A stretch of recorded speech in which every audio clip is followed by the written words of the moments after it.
नाज़रीन, ठकराटो वेझो ॻोठ इब्राहिम महतम जा केतिराई घर पाणी हेठि अची विया आहिनि। बरसाती पाणी नेकाल न थी सघियो।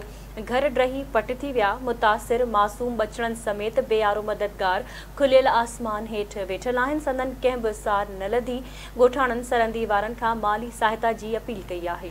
उन्ही हवाले सां वीडियो लिंक ते मौजूदु आहे अरबेलो महतम जी। अरबेला जी नाज़रीन, जीअं त असां मौजूदु आहियूं ठिकराठो लॻ ॻोठ जाम इब्राहिम महतम में, जिते अवां ॾिसी सघो था त हे घर आहिनि जिन्हनि में पाणी दाख़िल थी चुको आहे ऐं बरसाति खे जेको आहे केतिरा ई ॾींहं गुज़री चुका आहिनि, पर हिननि ग़रीबनि वटि को बि हुकूमती अमलदार लड़ी न आया आहियो। उन हवाले सां असां सां कुझु अमड़ियूं ऐं कुझु नौजवान मौजूदु आहिनि, उन्हनि सां ॻाल्हि ॿोल कंदासीं त उन्हनि जो छा चवणु आहे। सड़े बच्चे बाल दर पदार न जही के रुपये न दर पदार हो अन्न लुड़ गए राशन पानी कोनी है ऐसा कान सिलाप घना है पिछू घंट खोल छोड़ियों ने पानी दे पानी वांदा पे बधाण वेंदे पे न बधाण नहीं देंदे न ओवे झेड़े करेंदे पे न सड़े मड़ात वेंदे पे न वल्ले आंदे न असा को तकलीफ है ॾाढी। बच्चे बाल दर पदार न को किथा बैठा है को किथा बैठा है थले सिर बैठे हूँ थे हूँ सिर बच्चे ही बैठे हूँ को किथा बच्चा बैठा निकलिया को किथा माल भी लुड़ गया घर भी किर पे सिला पे असा कान वड़ा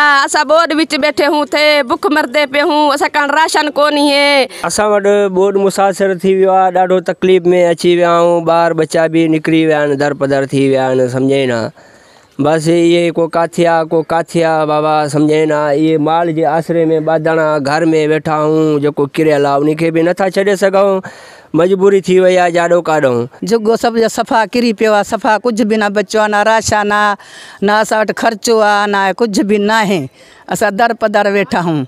हाँ पानी में ॿार ॿुॾनि था, काथे वेहनि काथे सुम्हनि ॿार। असांखे कुझु न मिले, मालिकी कोन्हे असां वटि। केरु असांजी पेरवाई करे, केरु असांखे राशन ॾे, केरु असांखे को ख़र्चो ॾे जा फंड ॾे जा इमदाद ॾे।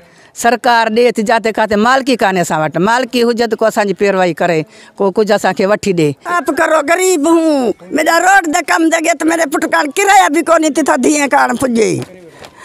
मैं रनदाला कुराड़ी हाँ, मैं केडुआ ना दिए हूँ देख खवाया। गरीब हूँ, असा को इंसाफ करो, पानी कढ देवो, जहरी असा को ठवा देवो, गरीब हूँ। मुतासिरनि जूं ॻाल्हियूं ॿुधियूं। इन्हनि जो चवणु आहे त असां वटि केर बि हिन वक़्त ताईं लड़ी न आयो।